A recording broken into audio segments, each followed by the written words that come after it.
Good morning, dear students of class 8, and today I am going to discuss with you the next part of the chapter from Trade to Territory History, chapter 2.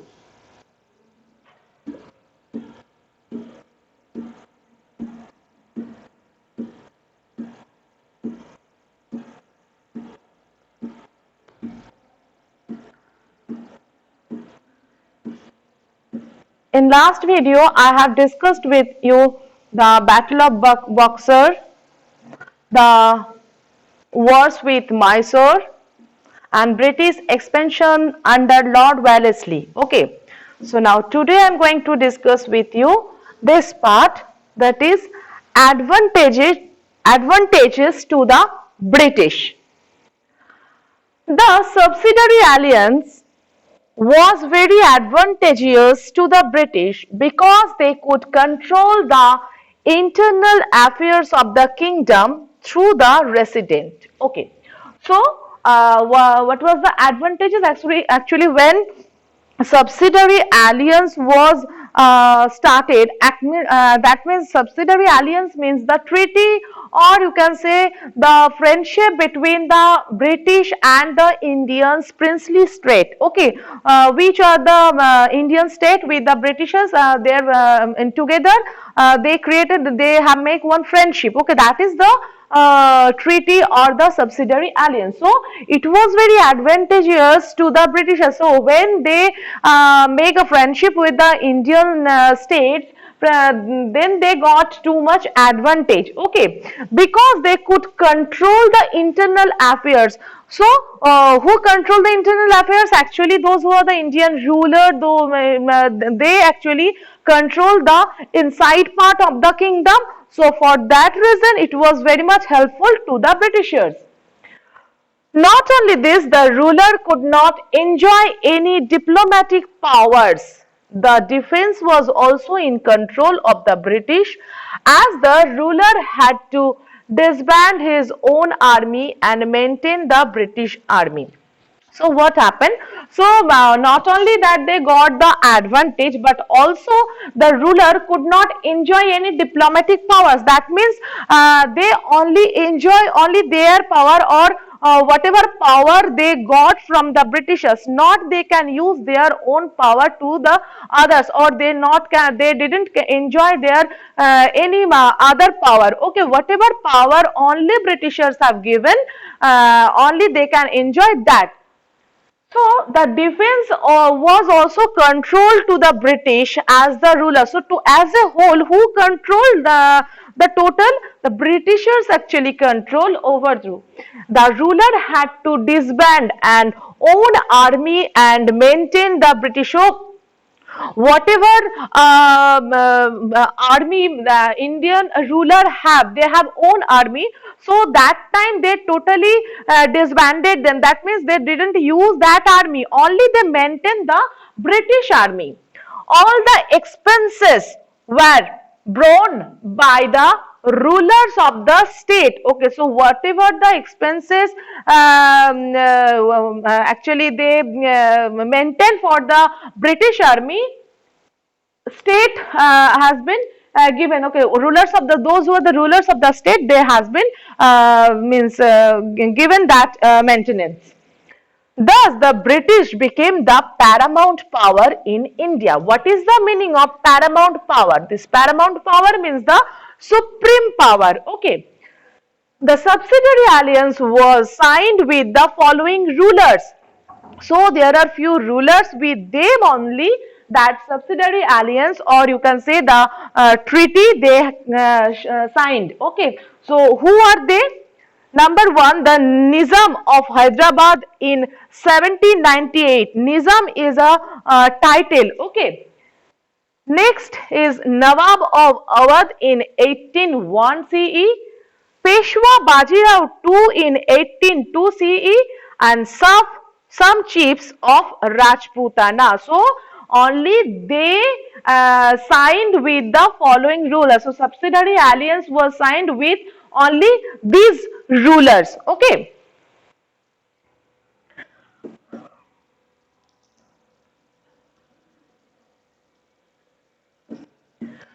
Now the next part is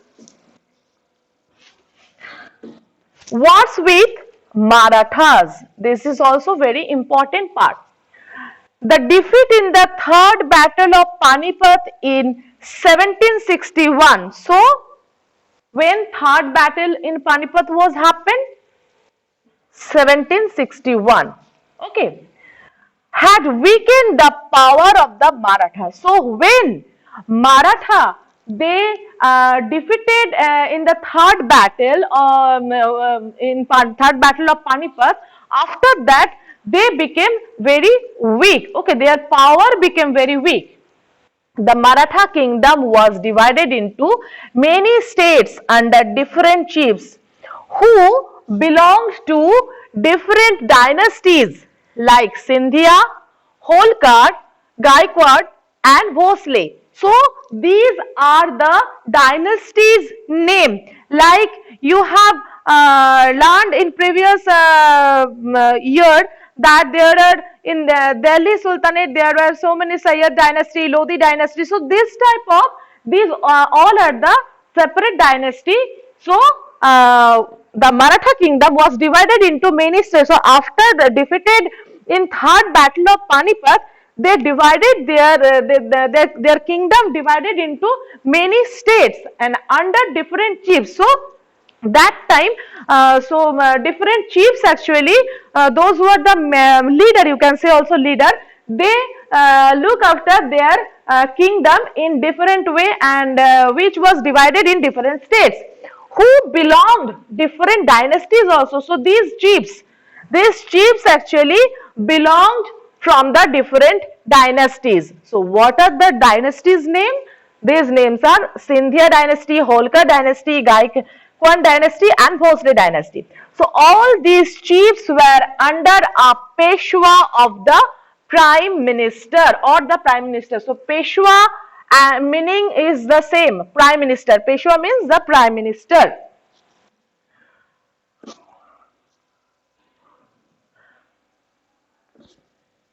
Now, Mahaji Sindhya and Nana Padnavish were two of the known Maratha soldiers of that time. So, question may will come in MCQs or in one word that write two Maratha soldiers' names. So, you will write Mahaji Sindhya and Nana Padnavish.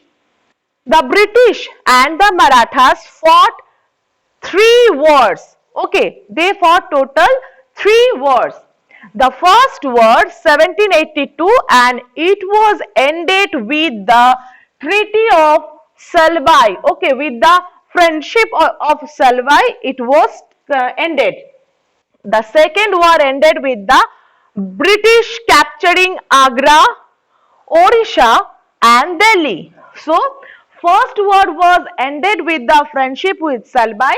Second war was ended with the British when British captured Agra, Odisha and Delhi. And the third Anglo-Maratha Wars 1817 to 19 totally destroyed the Marathas. So the last war it was totally destroyed the Marathas' power. Now the company, so that means after the third Anglo-Maratha war, the company enjoyed full control. Okay, so then after third battle, Anglo-Maratha battle, the company enjoyed the full power. Okay, the Peshwa was retired, given a pension and was sent to Bithur in Kanpur. Now what is pension? I hope you know that there are few those who are actually working under the government sector, in government sector, they got some amount after his or her retirement. Okay, so that money is known as a pension. So, and here also when company enjoyed the full control, then Peshwa, and after that Peshwa was retired. Yes, Peshwa when retired, he only given the pension. So, some amounts he got from the company. and was sent to Bithur in Kanpur, and it was sent to Bithur, which is in Kanpur. The company had now established complete control over the areas of south of the Vindhyas. Okay, now what happened? The company had now, after this total war, when the Marathas were defeated and that they lost their power, then then the company actually established total control over the areas, and which area? It was the south of the Vindhyas.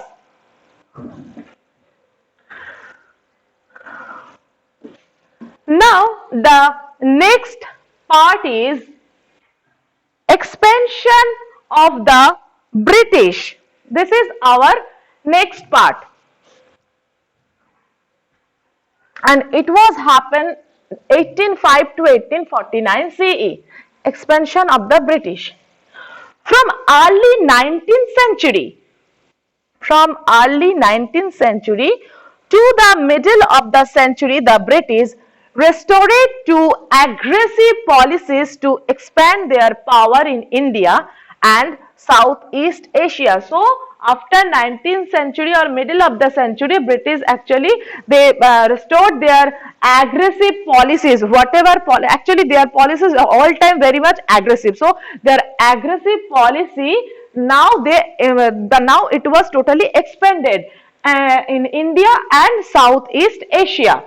During this phase, so in this time, phase means time, okay, in this period, in this time, the British also captured territories that were under the control of the European power. So, which areas, territory means area, so which areas actually control of the European power. So, it was control, the British also captured, so Britishers captured those areas which actually under the control of the European powers.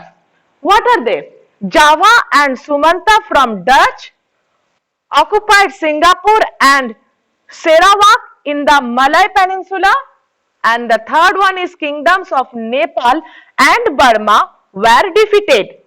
With this conquest, the British could control the Southeast Asia trade. So, after that, British could control these areas trade. Okay, Southeast Asian trade.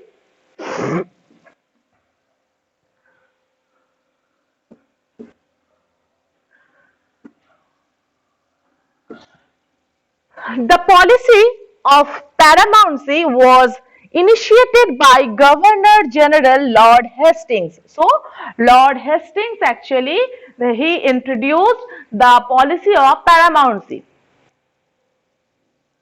The company claimed that now its power and authority were greater than that of the Indian state. So, when they announced or when it was initiated the policy of paramountcy, that time the company claimed that their power and their authority was greater than the Indian state.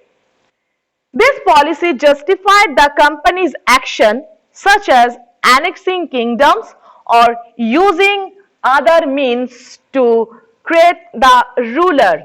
Okay, so what is the meaning of annexation? The meaning of annexation is state claimed supreme power. Okay, so the annexation of smaller kingdom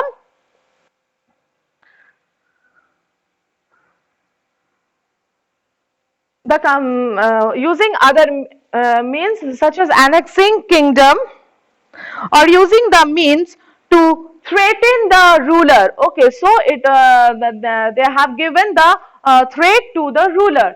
They forced rulers to accept subsidiary alliance. So they forced to make a friendship, make a treaty with them. Okay, this policy paved way for the policies which were later formed by the British.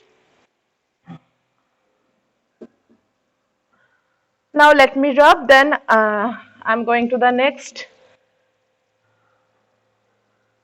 That the British faced opposition as they turned their focus towards the annexion of smaller kingdoms. So they tried to take their supreme power or the smaller kingdom. So they actually established their supreme power in the smaller kingdoms. One of these kingdoms was the kingdom of Kittur. And where is Kittur? Kittur is in Karnataka, whose queen Rani Chennamma opposed the British and fought against them to stop annexation of Kittur. So, what is the name of the queen of the Kittur or Karnataka? Rani Chennamma. And he opposed the British, okay, and fought against. That means she fought against the British. Why? Because she didn't want to give the total power or authority to the British, okay, to the Britishers or the hand of the British. So she was captured in 1824 and imprisoned. Yes, because she was against the Britishers, that's why she was captured and sent to jail. Imprison means jail. She died on 1829 in prison, in jail. However, the opposition against the British in Kittur was carried on by her Lieutenant Rana of Sangoli until his capture. He was hanged in 1830. Now the company became concerned about Russian expansion in treaty and power. Then company thought about the Russian power, okay, or the Russian expansion. They assumed that Russia might attempt to expand its influence over India by exploiting the north. So they tried to capture the northwest. It's not only northwest. So they tried to capture the northwest part of the Russia. Hence, to secure the northwest of company fought two wars with Afghanistan. So then they fought two wars for taking the northwest part, okay, and with the Afghanistan in 1838 and another is 1842. So one was 1838 and another 1842, which resulted in indirect establishment of company rule. So then also after two wars also once again they established their company rule over the Russia. Sindh was taken over the company in 1843. Now Sindh also they have taken and the year 1843.